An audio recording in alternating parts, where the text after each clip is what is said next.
Elijah parked the van in front of Bellandria's Fine Dining, one of the most expensive restaurants in the city.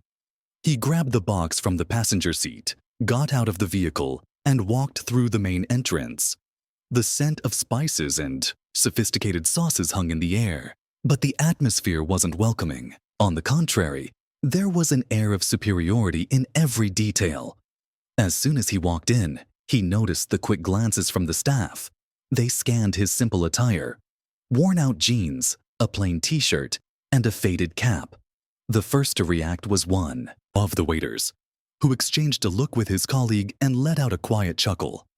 They didn't say anything directly, but they didn't need to. The disdain was clear in their forced smiles and indifferent tone when one of them asked, "The delivery goes to the kitchen. Do you know where that is?" Elijah didn't answer. He simply followed the indicated hallway, already knowing exactly where he was going. As he walked, the whispers grew louder. "This guy looks lost. Bet he's never eaten here." In the kitchen, the reception was no different. Chef Damien, a man in a spotless white jacket and an impatient look, just raised an eyebrow when Elijah placed the box on the counter. "Took you long enough, huh?" he remarked, not taking his eyes off the pot he was stirring. "These delivery guys never hurry." A few cooks laughed. Elijah just opened the box and quickly checked the order, making sure everything was correct before grabbing the receipt, all to sign. The atmosphere around him was the same: indifference, superiority, a clear sense that he didn't belong there. But he knew this kind of environment. He had seen it before. Elijah continued his walk through the restaurant, feeling the stares on him with every step. They weren't looks of curiosity or interest, but of evaluation. It was as if he were being measured and classified based on his appearance. Staff members passed by him without bothering to hide their disdain, as if his presence was just a trivial detail in their day. When he reached the kitchen counter, he noticed that the restrained smiles had turned into small, silent jabs. A waiter shot a quick glance at Elijah's worn uniform before rolling his eyes. Another adjusted his posture exaggeratedly as he passed by, as if wanting to emphasize the difference between them. Chef Damien, who ran the team with an authoritative air, didn't even bother to look directly at Elijah as he signed the delivery receipt. The environment had an implicit hierarchy, where those in lower positions were treated with indifference. There was a sense of superiority reflected in the way they spoke, as if they believed anyone outside their circle didn't deserve consideration. The looks were quick, the whispers subtle, but the message was clear. Elijah wasn't welcome there, beyond the role he played. Despite the provocations, he kept his expression neutral. He didn't show irritation, nor did he give any sign that their behavior bothered him. He simply observed, analyzing every detail, every action, absorbing what he needed to know. Nothing there surprised him. As he left the restaurant, Elijah had already drawn a conclusion.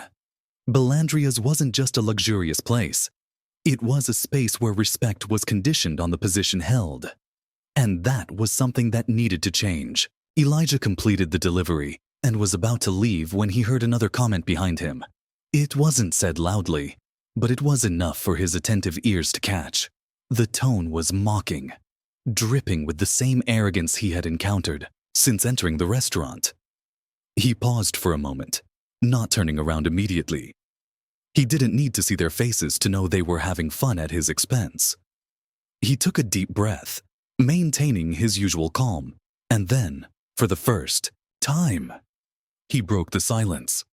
His voice was firm, not raised, but with a weight that shifted the atmosphere instantly. The conversation stopped. The previously relaxed mood turned into a subtle, yet noticeable tension. The staff who had laughed now avoided looking at him directly. Elijah made no accusations, showed no anger. He simply made it clear that he had perfectly understood the kind of treatment they reserved for someone they deemed inferior. He didn't wait for responses. He didn't need to. Their reaction said everything. After a few seconds of uncomfortable silence, he turned and walked out the front door of Bellandria's. Outside, he walked calmly to his van. The delivery was done, but the real lesson was, yet to come. They thought they'd never see him again. They thought he was just another delivery guy. But soon enough, they'd realize the mistake they'd made. Elijah drove through the city with his usual calm expression, but his mind was active. The visit to Bellandria's had confirmed everything he had suspected. The atmosphere wasn't just one of luxury and sophistication. It was a deeply ingrained culture of disrespect, a sense of hierarchy where only a select few were worthy of attention. He knew this mentality all too well. Years ago, when he was still washing dishes in places like that, he saw how those not at the top were treated. The difference now was that he no longer had to accept it. He had worked hard, made strategic choices, and step by step, built something bigger than anyone there could ever imagine. Bellandria's now belonged to him, but no one in that restaurant knew that. Keeping his identity a secret had been intentional. He didn't want formal introductions or a grand announcement. He wanted to see the restaurant for what it really was, without filters or rehearsed speeches. And now that he had seen enough, he knew exactly what needed to change. When he reached his office, he parked the van and grabbed his phone. He had a decision to make. The next day, Bellandria's would no longer be the same. Promptly at 3 p.m, the staff at Bellandria's was called to an impromptu meeting. The notice was brief and lacked explanation, which quickly sparked murmurs and speculations among the team. The main dining area, always spotless and organized, was now filled with waiters, cooks, and attendants, all standing, waiting for the supposed important announcement. Chef Damien, impatient, crossed his arms and glanced at the clock. He didn't like interruptions, especially in the middle of the shift. The waiters exchanged confused glances, trying to guess the reason for the meeting. Then, the door opened, and Elijah walked in. He wore the same simple clothes he had earlier, still carrying the calm demeanor he had maintained during the delivery. At first, no one reacted. To them, he was still just an insignificant delivery guy. But as he moved confidently toward the center of the room, their expressions began to shift. Silence enveloped the room as Elijah stopped in front of the team and, without haste, introduced himself. This time, not as a mere delivery man, but as the new owner of Bellandria's. The reaction was immediate.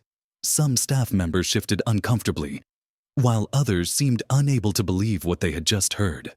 Chef Damien furrowed his brow as if trying to process the information. The man they had looked down on that morning was now standing there, not as a service provider, but as the person responsible for each one of them. Elijah observed their expressions and waited. He didn't need to say anything more at that moment. The impact of the revelation had already been made. The room remained silent. Elijah waited for a few seconds before crossing his arms and staring at each staff member in front of him. No one moved. No one dared to speak. The discomfort was palpable. "So this is how you treat people." His voice was firm, but his tone didn't rise. "You ignore those you consider inferior. You mock them behind their backs." Some lowered their heads. Others simply swallowed hard. Damien, who was usually in control of everything, now seemed rattled. We didn't know." One of the waiters tried to speak, but Elijah raised a hand. "You didn't know who I was, but you knew exactly what you were doing." The chef crossed his arms, trying to maintain a firm posture. "Look, we were just joking around." "Joking around?" Elijah raised an eyebrow. "Speaking with contempt, treating someone like they're invisible, laughing behind their back. That's not a joke. That's a lack of respect." Silence took over again. "I saw everything this morning. I saw how you think you're superior because you wear a different uniform, how you look at those serving you as if they're disposable." He paused, staring directly at Damien. "And what if it were the other way around? What if it were you being treated that way?" The chef looked away, silent. "I'm not here to punish you," Elijah continued, "but I'm making one thing very clear. Bellandria's is going to change. If you want to stay here, this behavior has to stop." The staff exchanged glances. The impact of Elijah's words was undeniable. For the first time, they were truly reflecting on their actions. Damien sighed, still avoiding eye contact. I understand. Elijah nodded. Good. Now, you have a choice. You either stay and be part of this change, or this place won't be for you anymore. The decision is yours. The weight of his words hung in the air. The transformation wouldn't be easy, but Elijah knew this was the first step. Elijah looked at the staff before him, letting his last words hang in the air. The change was non-negotiable. Bellandrias would continue to operate, but under new rules, and the most important one was mutual respect. Some staff members lowered their heads, while others were still processing the situation. Whispers started to circulate, but no one had the courage to openly disagree. They knew they were wrong. They knew that what had happened that morning couldn't be justified. Elijah explained that he wasn't there for revenge. He didn't want punishments or mass firings. His goal was to reshape the restaurant's culture, to create an environment where everyone, regardless of their position, was valued. But this change would require commitment from each of them. There was a moment of hesitation before a few staff members muttered apologies. These weren't empty words spoken out of obligation. They were signs that they were beginning to understand the impact of their actions. Damien, once so confident in his position, took a deep breath before finally admitting his mistake. It was a brief confession, without embellishment, but it was meaningful. For someone so proud, acknowledging the failure was already a first step. Elijah understood that the transformation wouldn't happen overnight. But this moment was the starting point. The decision was now in their hands. Stay and change, or take a different path.